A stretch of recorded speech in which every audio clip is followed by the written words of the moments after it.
Bismillah. Now we are switching towards chemical properties of the 14 group elements. There are very few chemical reactions or chemical properties related to the 14 group elements because of the stability of elements. They show very little chemical reactions. Okay. तो यहाँ पर हम 14 group elements यानी carbon, silicon, germanium, tin और lead इनके chemical reactions देखने वाले हैं जो आपके NCERT में दिया है। जैसे all the members when heated with oxygen form oxides. There are mainly two types of oxide, monooxide and dioxide of the formula MO. ये हम जानते हैं बेसिक रिएक्शन है और ये आप जो है कई बार इसको पढ़ चुके हैं। हम जो है ऑर्गेनिक केमिस्ट्री में ये सारे रिएक्शंस हम देख चुके हैं। जैसे कार्बन के जो केमिकल रिएक्शंस है आप इसको यहाँ पर देख सकते हैं। ओके, तो यहाँ पर okay see carbon when heated with O2, that is called complete oxidation or combustion. What is combustion? When carbon is heated at high temperature in presence of oxygen, it forms carbon dioxide. It is called complete combustion. So on complete combustion it produces carbon dioxide with large amount of energy, large amount of heat. Okay, so this is dioxide. ये dioxide होगा जिसको हम in general वे में कहेंगे MO2 type. Okay, ये ऐसे हम देख रहे हैं आप यहाँ पर, तो ये MO2 टाइप रहेगा। वैसे ही अगर हम लिमिटेड सप्लाई ऑफ ऑक्सीजन पे अगर हीट करते हैं कार्बन को तो ये मोनोऑक्साइड बनाता है। आप यहाँ देख सकते हैं कार्बन मोनोऑक्साइड, दो कार्बन लिया है, दो ऑक्सीजन लिया है, तो एक कार्बन एक ऑक्सीजन, ये कार्बन मोनोऑक्साइड बनाएगा। It is incomplete combustion. Okay, तो कार्बन मोनोऑक्साइड भी बनाता है और डाइऑक्साइड भी बनाता है। हम ये ऑर्गेनिक केमिस्ट्री में बहुत बार ये रिएक्शन देख चुके हैं। इसी तरह जो कार्बन डाइऑक्साइड फॉर्म होता है अगर वहाँ वाटर प्रेजेंट रहे तो वो कार्बोनिक एसिड फॉर्म बना देता है, साइड रिएक्शन। ये हम कहेंगे when carbon dioxide dissolve into water और react with water vapours it forms carbonic acid. Okay, next SiO means silicon monoxide only exist at high temperature. ये पॉइंट आप याद रखिए कि SiO exist at very high temperature. ठीक है, oxides in higher oxidation state of elements are generally more acidic than those in lower oxidation state. जो higher oxidation state में रहते हैं उनका एसिडिक नेचर ज़्यादा रहेगा। जैसे अगर हम लिखना चाहे acidic oxides of the 14 group तो हमको एसिडिक ऑक्साइड्स कौन से मिलेंगे? Carbon dioxide, SiO2 and germanium dioxide. So these are the acidic in nature. वैसे ही अगर हम दूसरे एलिमेंट्स देखें नीचे वाले यानी टिन डाइऑक्साइड और lead dioxide, so they are amphoteric in nature. ये याद रखना है आपको, छोटे छोटे पॉइंट है। तो ये जो टिन डाइऑक्साइड है और लेड डाइऑक्साइड है वो एम्फोटेरिक होता है नेचर के अंदर। ठीक है, ओके। और कार्बन मोनोऑक्साइड और जर्मेनियम ऑक्साइड वगैरह जो होते हैं यानी मोनोऑक्साइड जो होते हैं they are neutral in nature. आप ये बात समझ गए होंगे, जो एसिडिक प्रॉपर्टी होती है, जो एसिडिक नेचर शो करते हैं। एम्फोटेरिक वो होते हैं जो एसिडिक पार्ट और बेसिक पार्ट दोनों से इंटरेक्ट होते हैं, उनको हम कहते हैं एम्फोटेरिक। और जो ओनली बेसिक से इंटरेक्ट होते हैं उनको हम बोलते हैं एसिडिक। और कुछ होते हैं न्यूट्रल जो किसी से इंटरेक्ट नहीं होते। तो जैसे न्यूट्रल के अंदर यहाँ पर दिया गया है carbon monoxide and germanium oxide monoxide. ठीक है,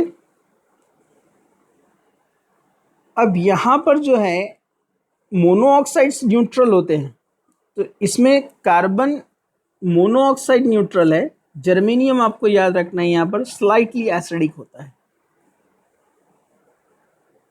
ओके, और टिन मोनोऑक्साइड और lead monoxide again amphoteric.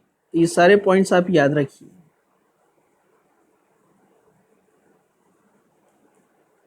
Tin oxide and lead monoxide ये एम्फोटेरिक है। ओके, तो सिंपली आपको क्या याद रखना है, डाइऑक्साइड्स के अंदर ऊपर वाले तीनों एसिडिक है, ओके, बाद वाले दो एम्फोटेरिक है। ये फिनिश हो गया, इसमें कोई प्रॉब्लम नहीं था। अब मोनोऑक्साइड्स के अंदर तीन है, देखिए आप, कार्बन मोनोऑक्साइड न्यूट्रल है, जर्मेनियम ऑक्साइड एसिडिक है, और नीचे वाले दोनों एम्फोटेरिक है। तो आपने देखा टिन का मोनोऑक्साइड और लेड, टिन और लेड के मोनोऑक्साइड और डाइऑक्साइड दोनों भी एम्फोटेरिक है। आप देखेंगे टिन के भी, टिन और लेड के मोनोऑक्साइड और टिन और लेड के डाइऑक्साइड, ये दोनों भी एम्फोटेरिक रहते हैं नेचर के अंदर, ठीक है। और ऊपर वाले क्या रहेंगे यहाँ पर, CO2, SiO2 एंड GeO2, ये एसिडिक है नेचर में, ठीक है।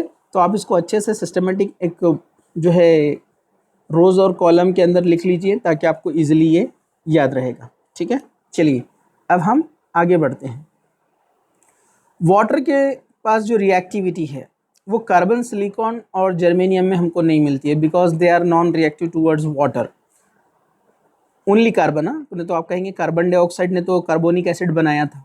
हम बात कर रहे हैं प्योर सब्सटेंस की, कि कार्बन, सिलिकॉन और जर्मेनियम ये वाटर के साथ रिएक्शन नहीं करेंगे, not affected by water at normal condition, but tin decomposes on steam, form dioxides and dihydrogen gas. ये रिएक्शन आप यहाँ पर देख सकते हैं कि टिन का रिएक्शन होता है ऑक्साइड के टूवर्ड्स, वो अच्छा ऑक्साइड बनाता है वाटर के साथ में, तो टिन डाइऑक्साइड बन जाता है और हाइड्रोजन एलिमिनेट हो गया यहाँ से, ठीक है।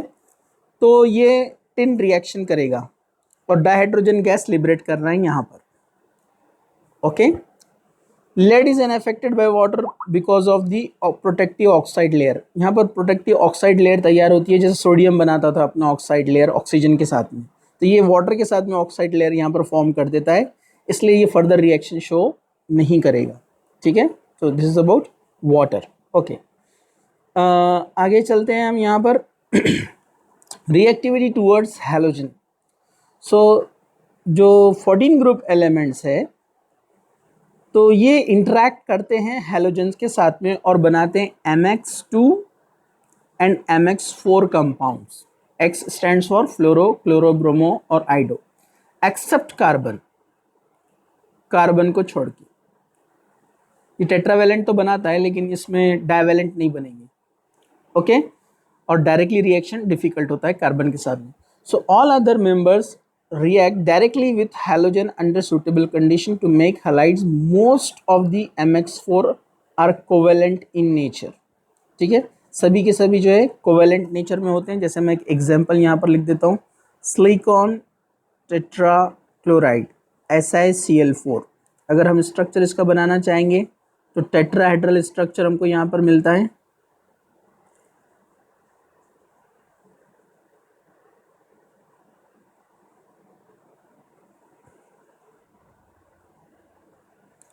ओके। तो रिएक्शन सिंपल है, silicon with 2Cl2 gives SiCl4, okay. Tin tetrachloride famous compound है, हाइब्रिडाइजेशन sp3 रहेगा, टेट्राहेड्रल स्ट्रक्चर है डेफिनेटली, ओके। इसमें भी कोई प्रॉब्लम नहीं है, okay. Exceptions are tin tetrafluoride and lead tetrafluoride which are ionic in nature. मतलब हमने क्या कहा, ऑल MX4 यानी हेलोजन पूरे, और ये एलिमेंट है कार्बन को छोड़ के, तो ये ऑलमोस्ट क्या रहते हैं, सब कोवेलेंट इन नेचर। एक्सेप्शनल कौन है यहाँ पर, टिन टेट्राफ्लोराइड और लेड टेट्राफ्लोराइड, ये आयोनिक रहेंगे नेचर में, एक्सेप्शनल है, okay. Tin tetrafluoride and lead tetrafluoride ये आयोनिक है नेचर के अंदर, एक एक्सेप्शनल है, okay. PbI4 does not exist, ये भी पॉइंट आपको याद रखना है। जो PbI4 है ये एग्जिस्ट नहीं होता है, नॉट एग्जिस्ट, रीज़न इसका large size of iodide. 4 large iodide जो है लेड के अराउंड में स्टेबिलिटी उनकी पॉसिबल नहीं होती है, सो ये एग्जिस्ट नहीं रहेगा। ओके, और वो इनफ एनर्जी रिलीज नहीं कर पाता है due to formation of the unpaired 6s2 electron, जो कि एक्साइटेड स्टेट में जो इलेक्ट्रॉन शिफ्ट होते हैं हम उसकी बात कर रहे हैं यहाँ पर, उस वजह से उसकी स्टेबिलिटी लॉस हो जाती है। ठीक है, इसी तरह जो हेवियर मेंबर है यानी आगे वाले टिन के नीचे, यानी जर्मेनियम और अपने सिलिकॉन के नीचे वाले जो हैं जर्मेनियम, टिन एंड लेड, ये यहाँ दिया है देखिए, जर्मेनियम, टिन एंड लेड।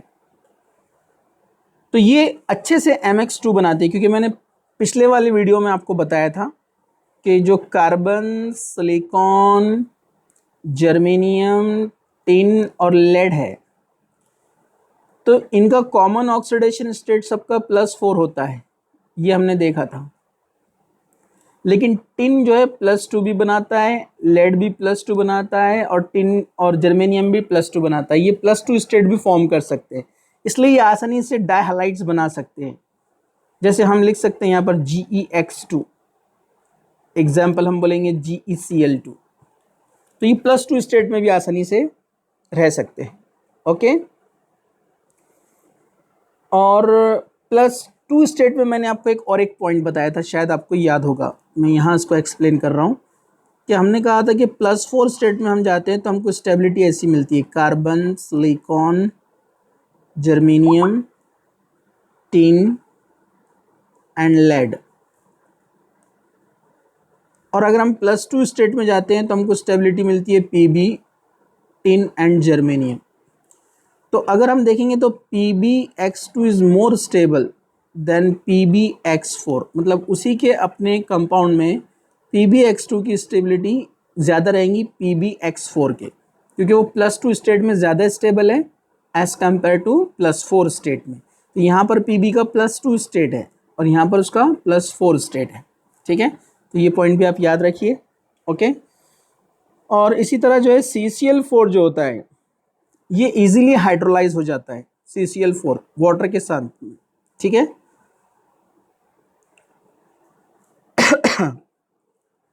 इसी तरह जो SiCl4 है उसके बारे में भी देखिए, यहाँ पर एक पॉइंट दिया हुआ है, ये भी हाइड्रोलाइसिस इजीली होता है इसका, और ये रिप्लेस करता है Cl को विथ OH ग्रुप। यहाँ पर आप देख सकते हैं इसको, ये Cl, ये लोन पेयर ने वाटर के ऑक्सीजन ने अटैक किया है यहाँ पर, और ये बाद में यहाँ से H निकल जाएगा, तो ये OH आ गया उसके प्लेस पे देखिए, और यहाँ से ये H और Cl निकल जाएगा HCl। तो 1 by 1 OH can replace all the Cl and it form silicic acid. Silicic acid H होता है SH4O4, या इसको हम लिखते हैं H4SiO4। तो इसका इजीली हाइड्रोलाइसिस हो जाता है और ये Cl सारे रिप्लेस कर देगा OH के साथ में, जिसको ऐसे भी यहाँ पर बताया गया है। ठीक है, तो ये भी एक इम्पॉर्टेंट रिएक्शन है, इसमें आप ध्यान रखिए। चलिए हम आगे बढ़ते हैं।